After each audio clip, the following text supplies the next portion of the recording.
vintage airco system erin. 30 graden buiten. Heerlijk. Lekker de koele lucht erop. Wat ik zeg, Elvis muziekje aan. Dus het wordt ineens op alle fronten super interessant.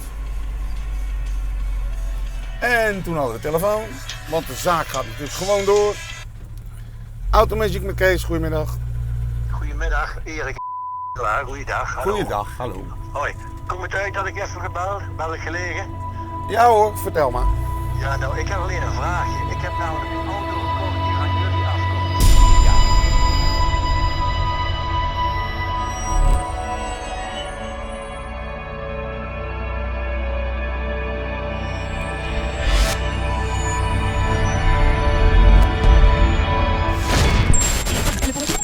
We rijden nu in een 1956 Chevrolet Bel Air Wagon, station wagon. Ja, oorspronkelijk in 1956 natuurlijk bedoeld als family cruiser. Je kon met je gezin naar de kerk.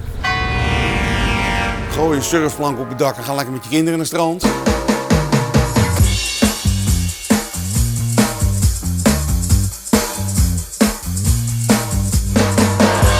Ja, ik zou haast denken, waarvoor moet ik dat uitleggen? Weet je, kijk, ik bedoel, ja, ik kan niet anders dan warm worden van zoiets.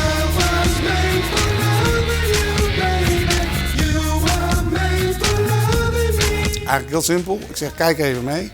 1956 Chevrolet Bel Air Wagon. Two-tone edition.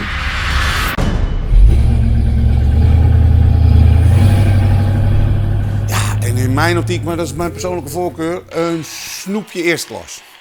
Ik ben verliefd. En het werkt. Rock'n'roll times 4.